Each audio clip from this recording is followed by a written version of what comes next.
भाजीचा रंग बघा, कारण आपण इथे मसाला भाजून घेतलेला नाही आहे किंवा कुठल्याही गरम मसाल्याचा वापर आपण आज भाजीमध्ये केलेला नाही आहे, तरी पण भाजीचा रंग किती सुंदर आलेला आहे.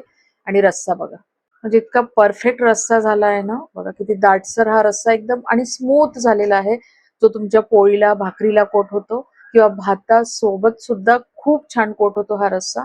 मसाला तयार करताना तुम्हाला तिथे उभं राहायची गरज नाही आहे. चव अप्रतिम होते. सो वेगळ्या चवीची ही भाजी तुम्ही एकदा बनवून बघाल. मला असं वाटते भाजी खाल्ल्यानंतर परत परत तुम्ही याच पद्धतीने तयार कराल, कारण कमी वेळामध्ये तुम्ही ही भाजी तयार करू शकता. नमस्कार, Sushma healthy recipes and salad मध्ये सर्वांचे खूप खूप स्वागत.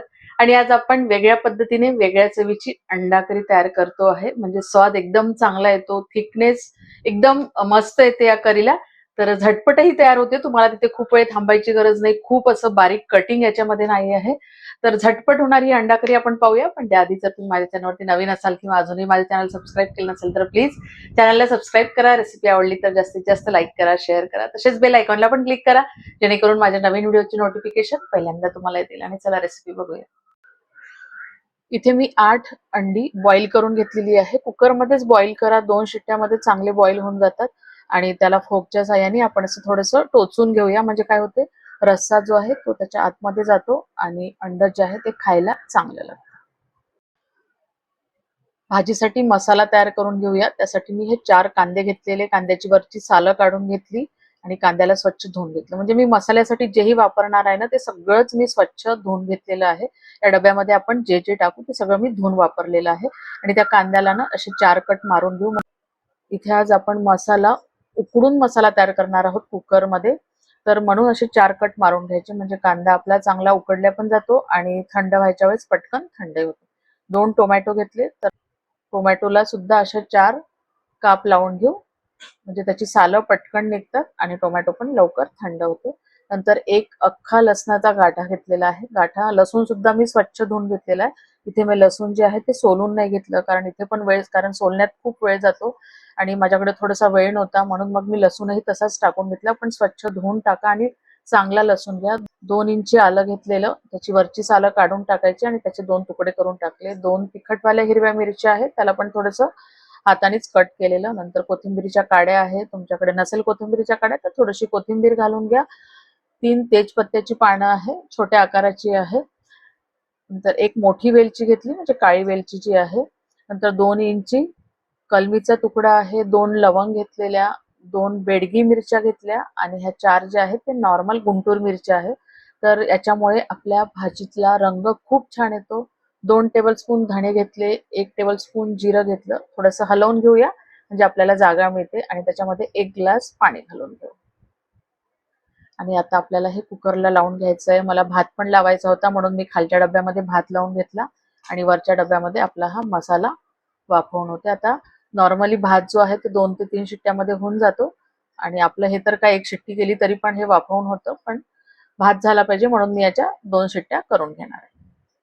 कुकर पूर्णपणे थंड होऊ द्यायचा आणि नंतरच उघडायचा. आता आपला हा मसाला आपण काढून घेऊ. त्याच्यामध्ये भाताचं सध्याच काम नाही आहे, म्हणून कुकरचं झाकण मी तसंच लावून ठेवते, म्हणजे भात गरम राहतो. आणि आता एक चाळणी घ्यायची आणि चाळणीवरती आपण हा सगळा मसाला टाकून घेऊ, कारण आपल्याला त्याच्यामधल्या काही गोष्टी ज्या आहेत त्या काढून टाकायच्या आहे आणि आपला मसाला पण लवकर थंड होईल अशा पद्धतीने. आता थोडंसं त्याला चिपकून राहतं डब्याला, तर मी थोडं पाणी घातलं त्याच्यामध्ये आणि तेही पाणी त्याच्यामध्ये टाकून दिलं, कारण हे पाणी आपल्याला ग्रेव्हीसाठी वापरायचं आहे आणि त्याचे सगळ्याचे फ्लेवर त्याच्यामध्ये आलेले आहे. आता जे नको असेल ना ते काढून घ्यायचं. तर इथे मी तेजपत्ता, मोठी वेलची, चक्री फूल, कलमी आणि लवंग हे भाजीमध्ये टाकणार नाही आहे. जस्ट त्याचा मला फ्लेवर पाहिजे होता, त्याची टेस्ट नको होती. तर हे सगळं मी काढून घेतलं बाहेर. आता हे जे टोमॅटो आहे त्याची सालं बघा अलगद निघते, तर ती सालं पण काढून टाकायची टोमॅटोची त्याच्यामधले. थोडंसं चमच्याच्या साहाय्याने आपण असं त्याला फोडी केल्या होत्या ना, तर बघा ते वेगवेगळं झालेलं, म्हणून त्याला कट मारून घेतले होते. आता हा लसूण मस्त सॉफ्ट झालेला आहे. थोडंसं तुम्ही हाताने जरी दाबाल ना, तर त्याच्यामधला जो आपल्याला पाहिजे असतं ते निघून जाईल, म्हणजे लसणाचा फ्लेवर तर आला आहे त्याच्यामध्ये. आणि ही जी सालं आहे ना, आता आपण ही काढून टाकू. आता ही अलगद सहजपणे ही सालं निघून जातात, कारण लसण सोलायला ना खूप वेळ लागतो, म्हणून मी तो गाठ्याच टाकून घेतला, कारण थोडासा वेळ पण कमी होता आणि पटकन करायचं होतं. म्हणून मग मी अशा पद्धतीने भाजी तयार केलेली. म्हटलं चला शूट पण करूया, म्हणजे एक नवीन आयडिया तुम्हाला पण येईल भाजी करायची. आता हे सगळं साल आणि ते जे हे असतं ना ते टाकून द्यायचं लसणाचं, आणि बघा सहजपणे त्याच्या आतमधला जो गर आहे तो निघून येतो. आणि आता हा मसाला पूर्णपणे आपण थंड होऊ देऊ. मसाला पूर्णपणे थंड झालेला आहे, तो मिक्सरच्या पॉटमध्ये घालून घेऊ. आणि आपण जो लसूणची हे काढून घेतलं होतं ना, लसणामधला जो गर काढला होता ना, तोही त्याच्यामध्ये टाकून घेऊ. कोथिंबीर घालून घेऊ. आपण कोथिंबीरच्या काड्याही टाकल्या होत्या, आणि थोडीशी कोथिंबीरही घालून घ्या म्हणजे स्वाद चांगला येतो. नंतर पुदिन्याची पानं आहेत ती थोडीशी घालून घ्यायची, जास्त नका घालू, अगदी थोडे घाला, म्हणजे थोडासा हलकासा फ्लेवर त्याचा यायला पाहिजे. नंतर एक कढीपत्त्याची डांग आहे, तर तो कढीपत्ता आपण त्याच्यामध्ये टाकून देऊ. आणि आपल्याला आता हे मिक्सरला फिरवून घ्यायचं आहे. तर याची चांगली प्युरी तयार करायची आपल्याला. छान असं वाटल्या गेलेलं आहे, मस्त चोपडं वाटण तयार झालेलं आहे. आपण मिरच्या घालून घेतल्या त्याच्यामुळे त्याला रंग पण छान आलेला आहे, म्हणजेच आपल्या भाजीला पण रंग चांगला येतो याच्यामुळे. मिक्सरच्या भांड्याला ना बराच मसाला लागलेला असतो, तर त्याच्यामध्ये थोडंसं पाणी घालायचं आणि ते पाणी भाजीमध्ये वापरायचं. आता आपला एक सिक्रेट पदार्थ इन्ग्रेडियंट आहे जो आपण भाजीमध्ये टाकणार आहोत. तर इथे मी 2 बॉईल केलेले अंडे घेतले, त्यातलेच घेतलेले आहे, आणि त्याच्यामधला पिवळा बल्क काढून घेऊ.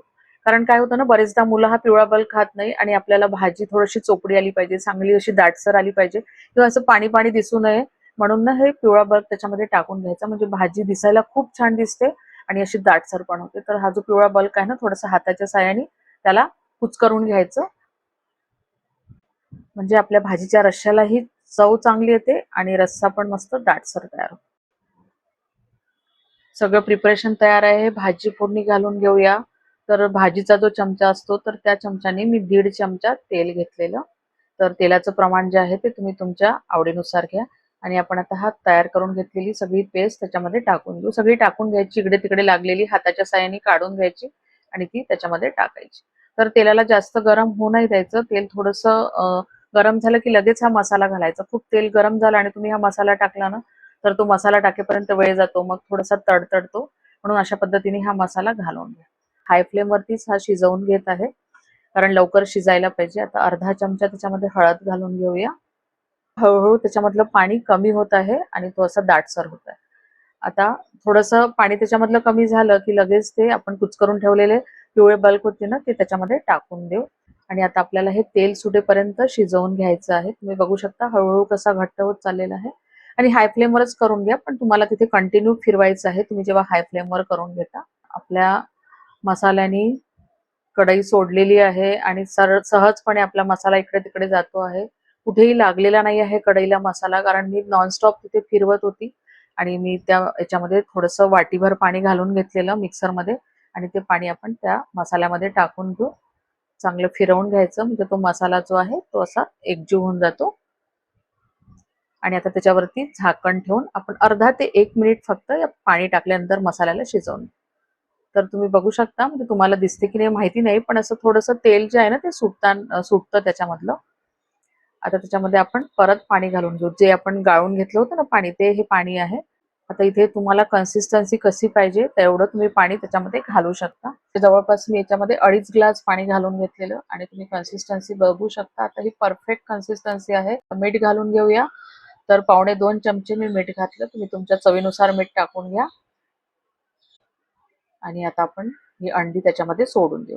त्याच्यामधला बल्क काढला होता ना, ते पण टाकून द्यायचं त्याच्यामध्ये. आता गॅसची फ्लेम वाढवून याला आपल्याला एक चांगली उकळी येऊ द्यायची आहे. आणि तुम्ही बघू शकता याला छान उकळी आलेली आहे. एकदा ही भाजी फिरवून घेऊ आपण, उकळी आल्यानंतर चांगली मोठी.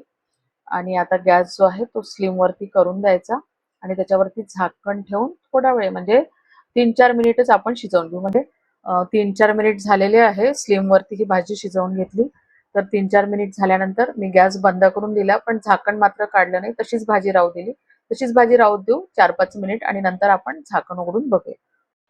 गॅस बंद केल्यानंतर 3-4 मिनिटानंतर आपण झाकण उघडून बघूया, आणि तुम्ही बघू शकता मस्त रंग आलेला आहे. अगदी लाल चिटूक आपली भाजी झालेली आहे. आता त्याच्यामध्ये कोथिंबीर घालून घेऊ, आणि तुमची भाजी जी आहे ती रेडी आहे. चला, माझा भात पण तयार आहे आणि भाजी पण रेडी आहे. तर आज चला भात आणि भाजीच खाणार आहे. मस्त गरम गरम भात आणि गरम गरम भाजी, सुपर लागते. या पद्धतीने एकदा अंडा करी तुम्ही नक्की ट्राय करा आणि आवडली तर लाईक शेअर करायला विसरू नका. परत भेटूया अशाच एका छानशा रेसिपी सोबत. तोपर्यंत धन्यवाद.